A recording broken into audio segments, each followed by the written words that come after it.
This is Standpoint. I am Precious Amayo.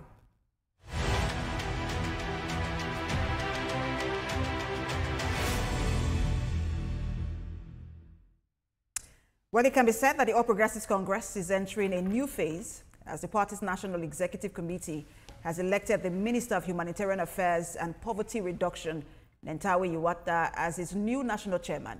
The decision made during the NEC meeting in Abuja follows a resignation of Abdullahi Ganduje in June. Yiwata's nomination was moved by the Progressive Governors Forum Chair, Governor Hope Uzodinma, and seconded by House Speaker Tajuddin Abbas, before being approved by a voice vote. His emergence comes as the APC seeks to tighten its grip, both at the center and in states, where recent defections have tilted the political balance. Yiwata, a former Plateau governorship candidate, was sworn in as minister last November and now steps into party's top job less than a year later. Now let's expand this further. Joining us to unpack what is leadership, this leadership change means for the ruling party and its broader political strategy is the APC National Publicity Secretary, Felix Morka. Good afternoon and good to have you. Good afternoon. In our studio. It's always great when we can have you in person rather than Zoom that we always do with you.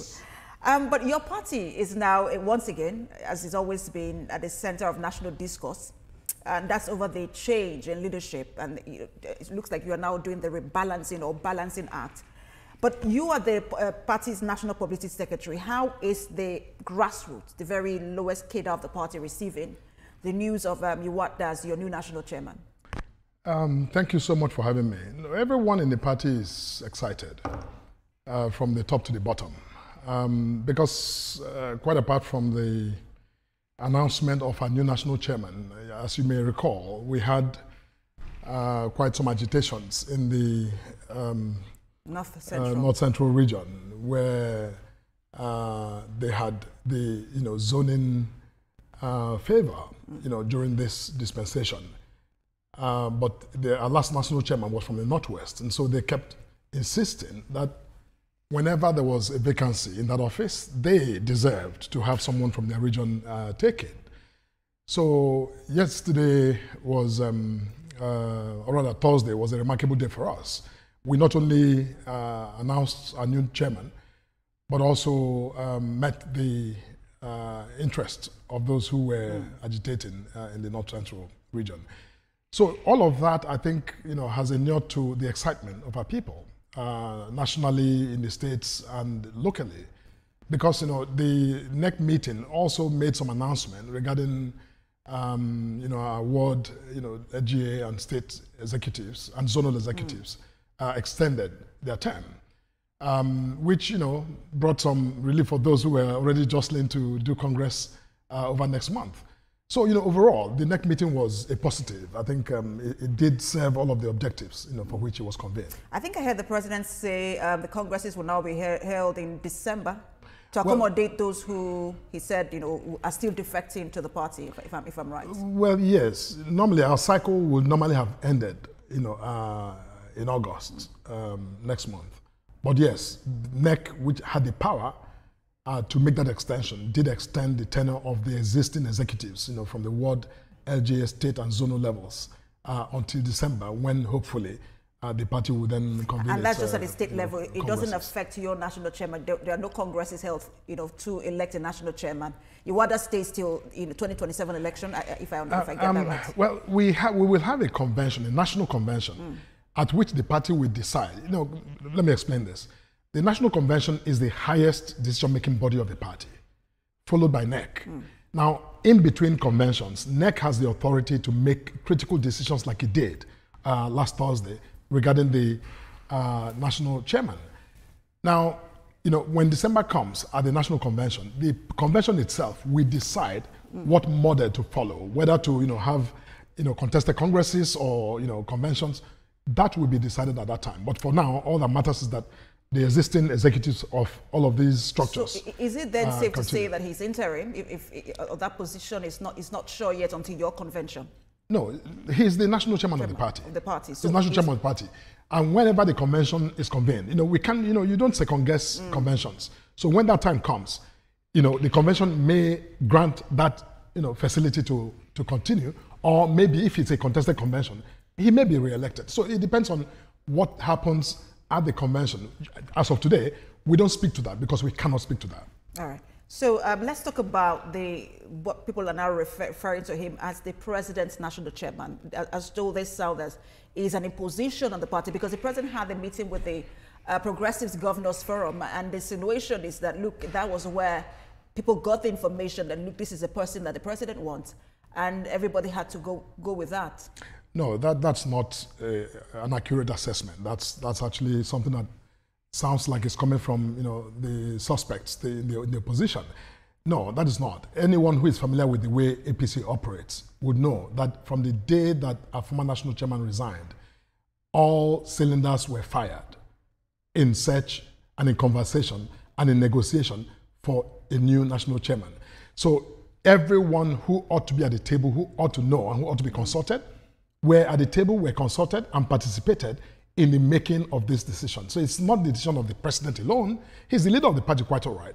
The governors, you know, are themselves, you know, leaders of their states.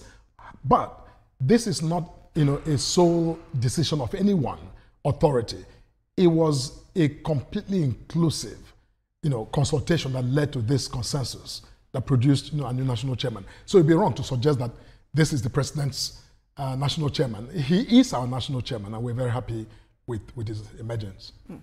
But I wanted to ask, because again, I talked about the insinuation of him being, you know, the president's national chairman, but there were names, you know, that we heard thrown out there even before he became the national chairman. And I don't want to mention some of those names, but he was not one of the first names we heard maybe because of his pedigree. People didn't think that he was going to be national chairman. But what led to his emergence? How was he chosen?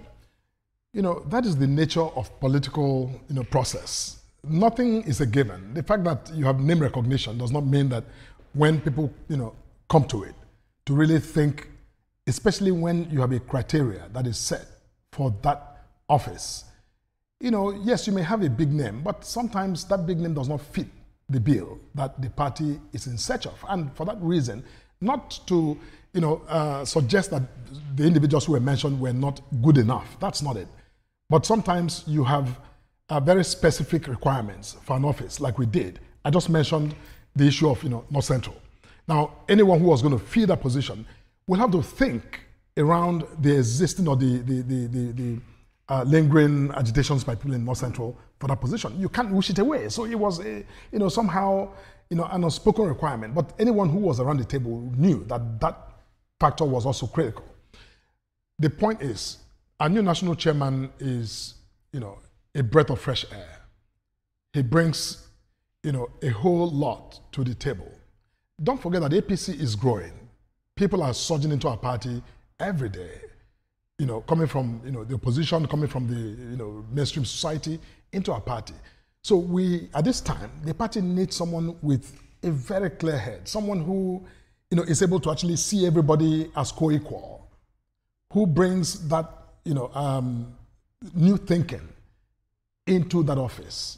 But the idea, to navigate, yes. The idea, Mr. Morka, is that perhaps the thinking this time was not necessarily somebody who has clear thinking, but maybe somebody without any political baggage, as it were, because some of those names that were mentioned, you would realize that sometimes some of them have had cases maybe with the EFCC, some of them are troubled even in their home state, and perhaps maybe the thinking was, okay, let's find somebody without any necessary political baggage. Was that also the thinking for your party?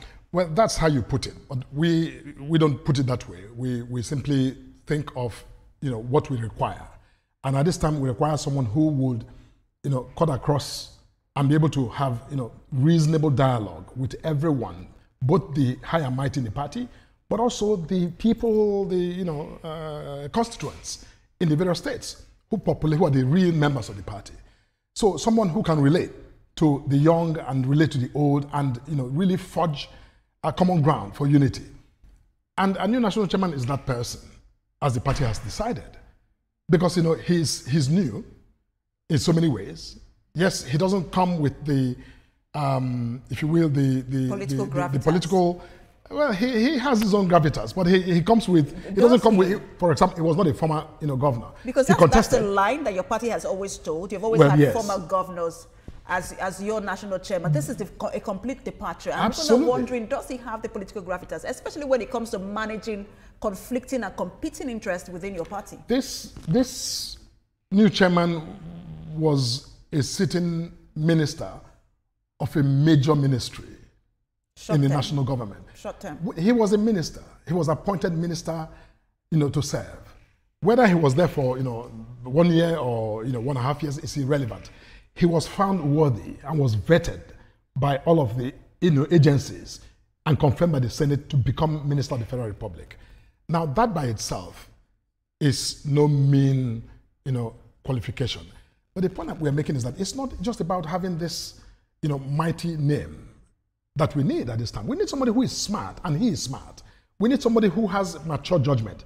He has mature judgment. We need somebody who is dynamic, who, like I said, understands technology as well. Because, this is APC. We say to ourselves on the inside that we are desirous of building a modern, party, turning APC into a leading party. If you listen to the president at NEC, there were 3 things he charged the new chairman to do. One, he says, look, you go build the party a befitting national secretariat, all-inclusive, where, everything in one single space, you can have everything and be able to really modernize.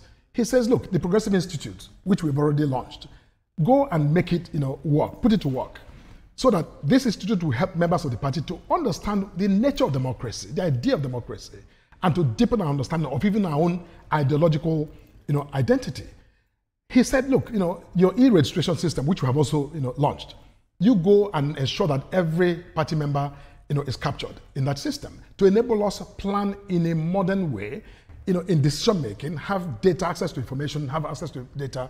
In my ward, for instance, we can tap the button and see right on the screen how many, people are in that ward, how many men, how many women, how many youth, data that enable you to plan and make, really informed, choices and decisions.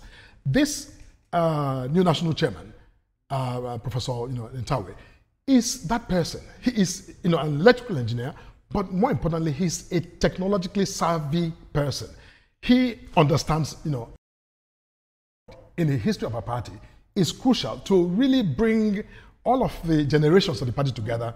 And by the way, whatever you may say of his, political experience, don't forget that he has excellent advisory. The people who have, the very best experience you can imagine in the party, all of the governors you talk about, they're there to serve him with opinions and with, suggestions and advice. So he's not going to be, someone who is, short with I agree with you that on the 3, let's call it agenda setting, some of the agendas that the president has set for him, he's going to do very well. I mean, he's an academic, a professor. Absolutely. I mean, I always say perhaps it's not what, it's one of the most, as a Nigerian, one of the most difficult positions to attain. It's easier to be a politician and be a president than it is. Oh, really? Yeah, I say that because, yes, of course. A different standard is set for us, in Africa to become a professor. Absolutely. But I know that he's going to do well with the institute and all of that. But there is also the political angle of it, which is winning elections. He has not won one. And I know you've mentioned the governors.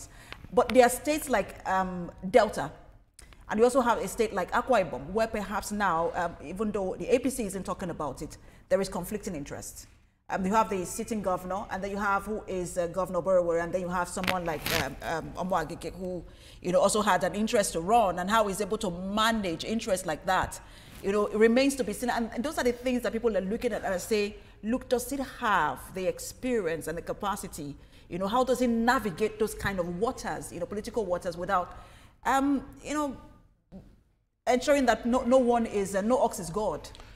Actually, all the things you mentioned are the reason this chairman is, so well suited for the office into which he's just been, appointed. Look, this is somebody who is coming as national chairman. He does not have all of the long history of political, engagement or commitment to really anyone. He's coming there to listen and to express his own, views.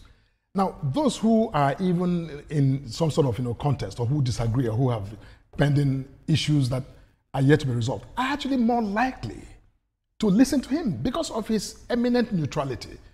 Now, as chairman of the party, you're not going to say, oh, last year you said this, you did that. No, there's no such thing. So it's going to come with this clarity of mind to say, look, my interest and my sole interest is the best interest of the party.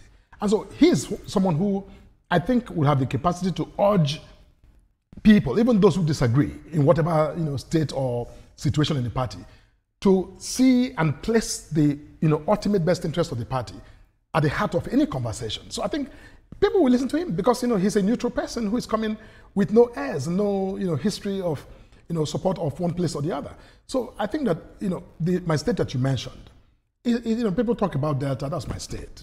Yes, we had the entire PDP collapse their structure into a party, and we're very happy about that. Yes, whenever 2, 3, 10 people are gathered, you will have disagreements, especially when people are coming from different political parties and traditions.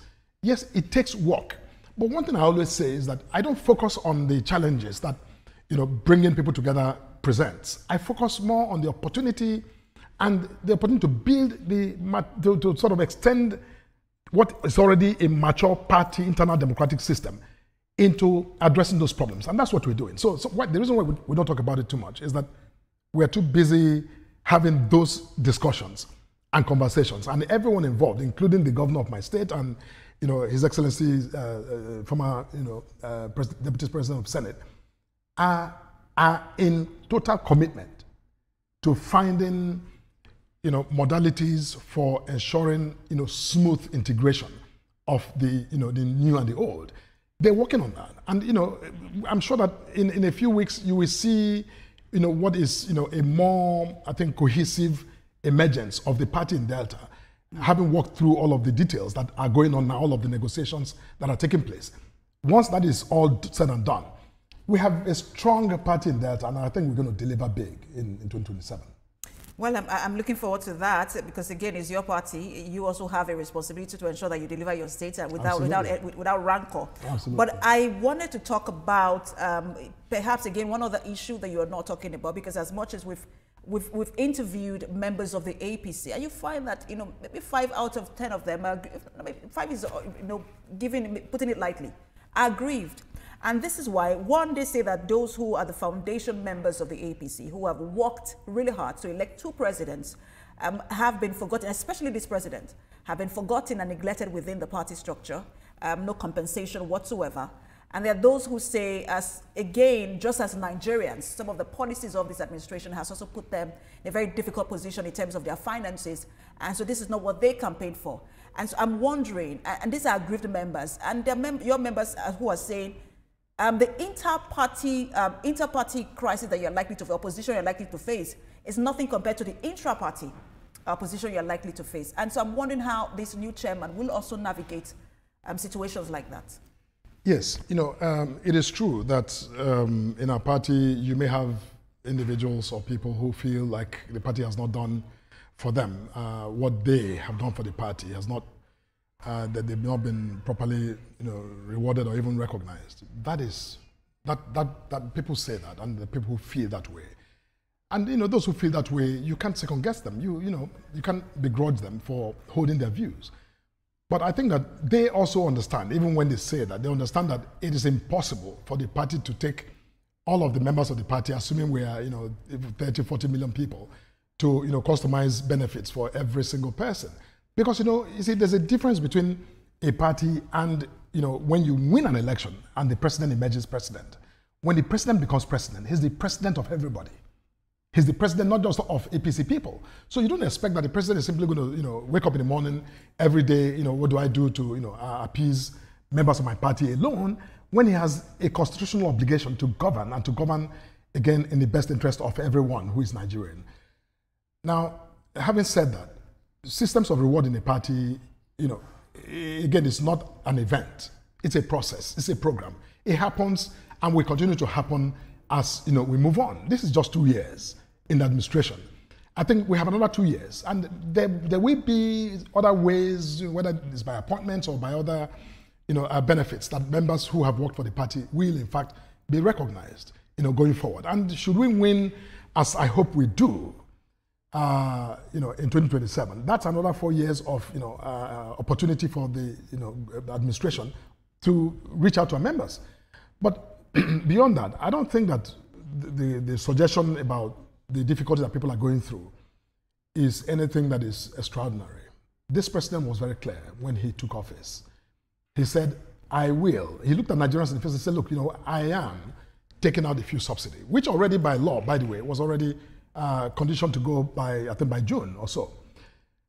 Now, this president, I think everyone, not just party members, every Nigerian must commend this president. One, for his courage in making that decision, because he's not the first who attempted, who thought of doing that, but others buckled. They didn't do it because of what we're discussing, because they knew that there was no way, there was no romantic way to take out fuel subsidy and unify our currency without some momentary, you know, temporary difficulties. There was no way about it. And which is why, quite frankly, you know, the reason why this, you know, I'm not affected by this conversation is that those in the opposition, who you would think by now will be, you know, jumping around, telling Nigerians, this is what we're going to do about, you know, our, you know, foreign exchange system. This is what we're going to do about fuel subsidy.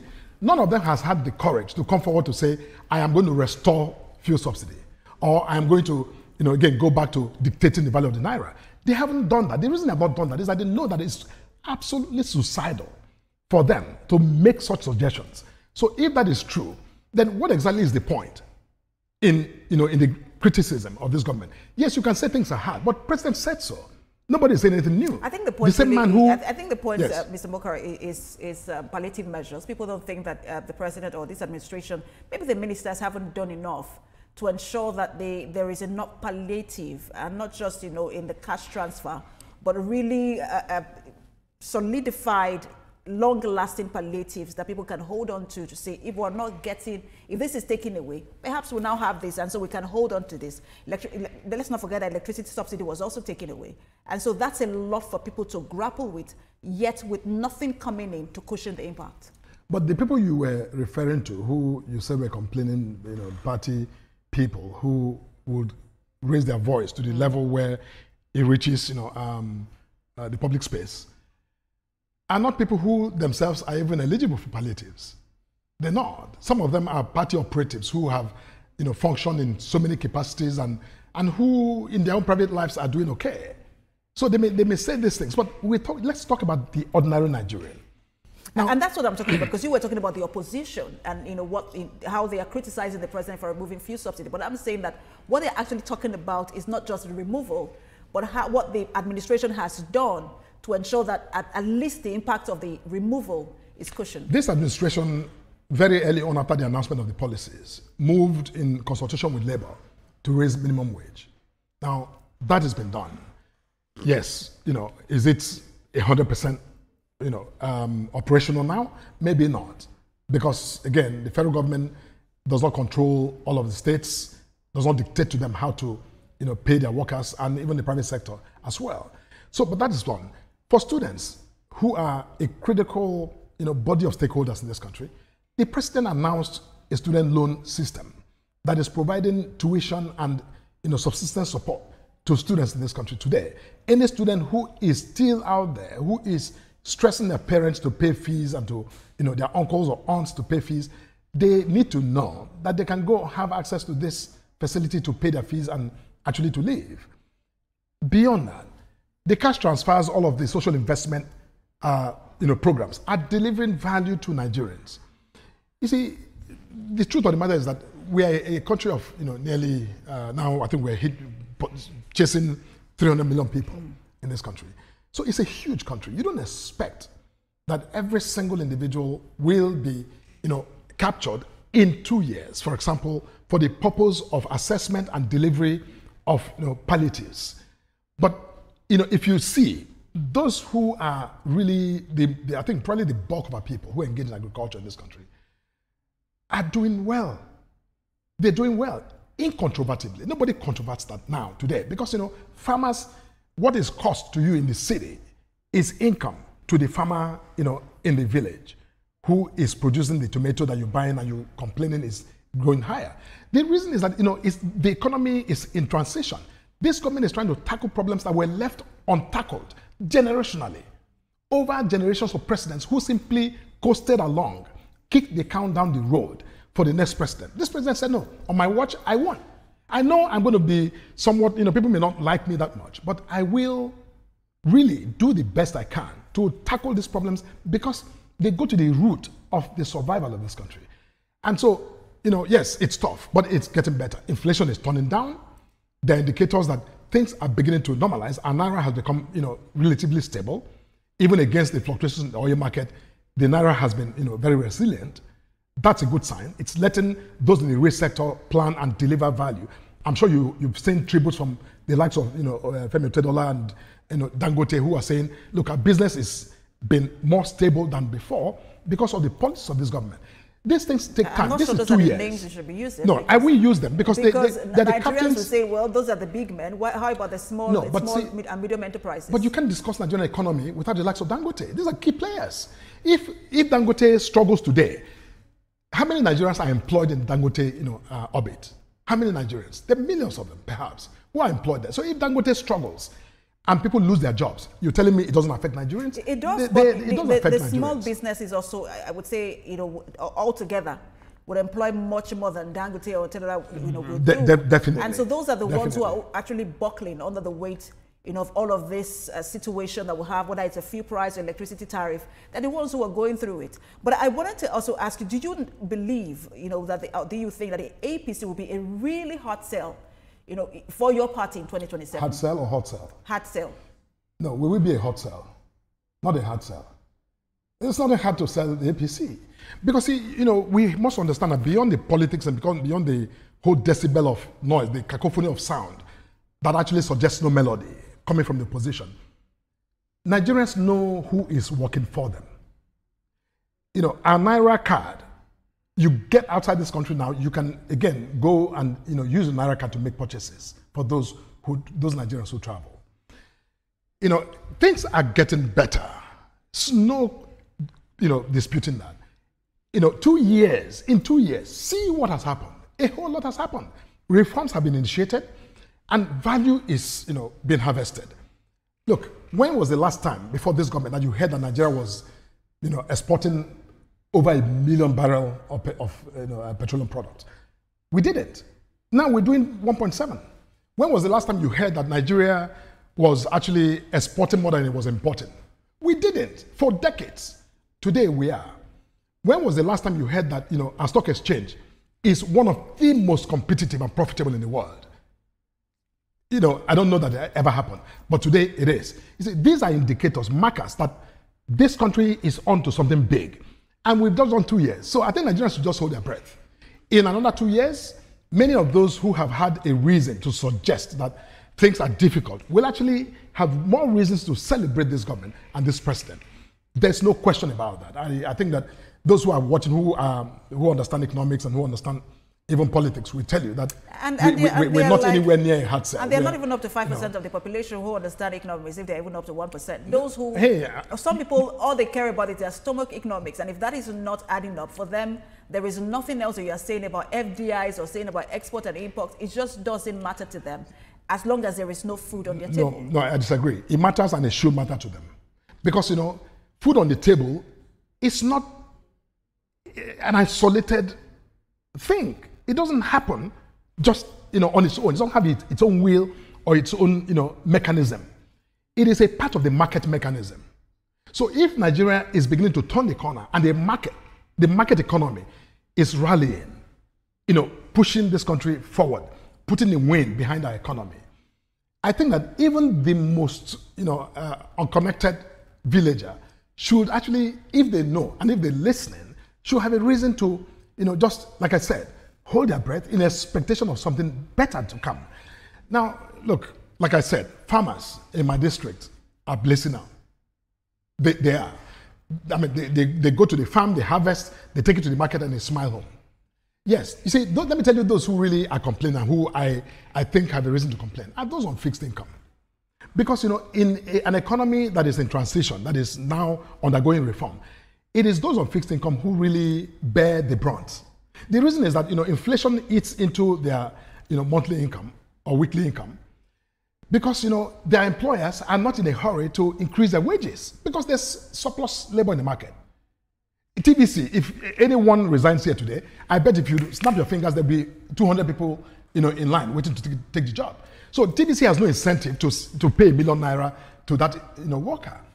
The reason is that there's surplus labor. But as the economy rebounds, as it's rebounded, as the rich sector begins to grow, as individuals begin to realize that carrying your certificate around may not just be your only option. That even though you're educated, you can still apply your talents into other areas and create value. And that those who are creating value in this economy are in fact reaping the reward or the value that they're creating. When people begin to realize that and take their certificate, take it up, put it somewhere and say, okay, until I get that formal job that I'm looking for, what can I do? When you do that, those are the ones who are, because you can set your price. The CNG, for instance, those drivers who were struggling with buying petrol at the pump price, who are converting their vehicles, are no longer complaining. They're able to move around, still make money under this economy. Again, that's another initiative of this government. You see, look, I think that what I want to say to tie this up is to say that 2 years is a long time in the life of those who are challenged economically. And so I can understand their impatience. But 2 years is also just a 50% of the time allotted by our constitution to a president or to the governors or any elected officer to govern. I think that we need to just relax, because this studio that is beautiful like this, I bet when it was under construction you couldn't come in here. But today it's a beautiful postmodern studio because it's all done. Our economy is under renovation, under massive surgical renovation by this president. And so when you renovate, you make a mess, as we experienced in the beginning of this administration. But now, the dust is settling, things are beginning to take shape and come out. And some of what I mentioned to you are just indicators and pointers that we are heading in the right direction. And I bet that in a short while from now, more evidence of the correctness of these measures will become even more manifest. And I think Nigerians will you have those evidence or evidences just before the election? Because you see the forceful coalition that we're seeing now, they are, for them is about taking power from the APC. That's all that matters. And there are some Nigerians who have lined up behind them saying, look, anything but the APC. Can you prove, yourself, the APC, with evidence just before 2027 election? First of all, it's a forceless coalition. What is forceful about it? That's not it's a few people that have come together to declare a coalition and to go shopping around, from SDP to ADC and say, okay, now we've chosen ADC. That is not even a political party. It's not. If you want to define a political party, they don't qualify. In my ward, for example, there's no ADC, no person or system that is called ADC. Look, politics and electioneering are different. It's different from just going, taking it into to air and, say things on radio, on TV, and, write things in the papers. So we're not terribly concerned about that. We're more concerned about Nigerians who are the people that were elected to serve. I think that whatever ADC may say or do, they have a constitutional right to say them. And if they say anything we think, as they suggested some time ago, that APC was bringing their state chairman to try to, coerce them. And I challenged them. I said, look, listen, if your state chairman, these are the elite members of your coalition, if anyone invited them to a meeting to try to cajole them, why is it so difficult to identify that person or to have them tell you where it is they went to or who invited them and what location they had a meeting? If you can't punish Nigerians and you simply cite credible intelligence, that's nonsense. So my point is that they can say what they like, but we are busy making decisions that affect Nigerians. I've shared some of them. If you give me more time, I'm happy to share more about what we're doing. But I think that in the next 2 years, it's no longer about introducing measures as we did in the first 2 years.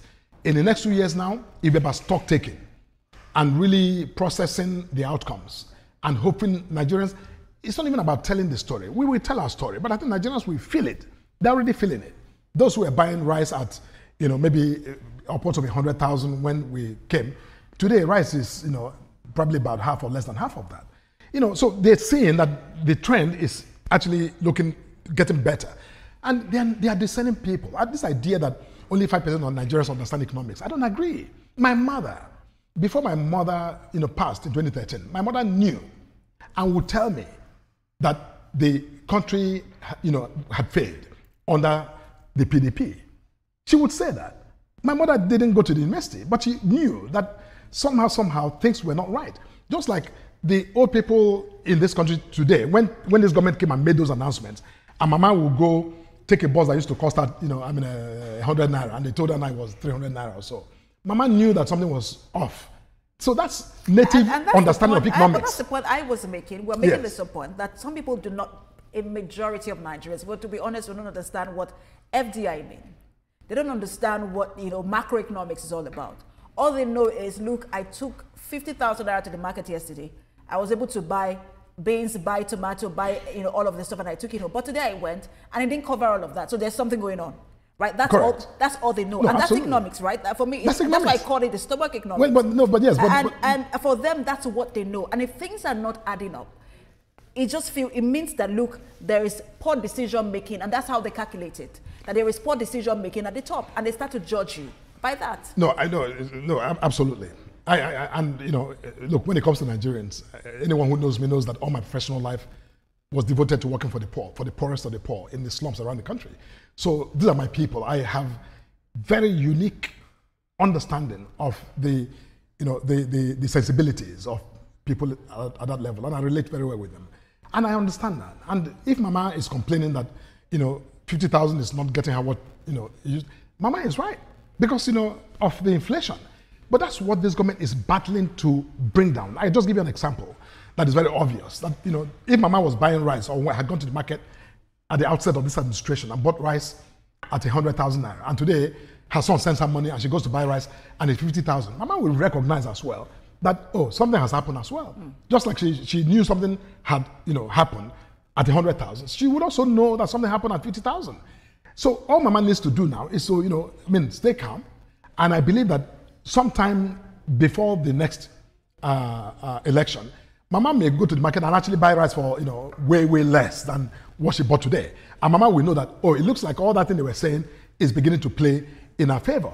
You see, Nigerians are very discerning people. They knew. Some Nigerians were just living by the day, not really realizing how phantom the economy of this country was. That we're living beyond our means. When this government took over under the fuel subsidy system, Nigeria was on the brink of total brokenness. It was. And, it would have been really offensive to, personal conscience for this president to say, okay, you know what, the solution would be to go open up the loan market and borrow more money to, pay salaries or even do the ways and means as was done previously. Borrowing. But let me put you on hold. We'll come back to that because you raised the issue of borrowing, which is another big challenge for a lot of Nigerians. But we'll take a break now. When we return, I will have more on this conversation as we things are gearing up for the 2027 election. Stay with us, everyone.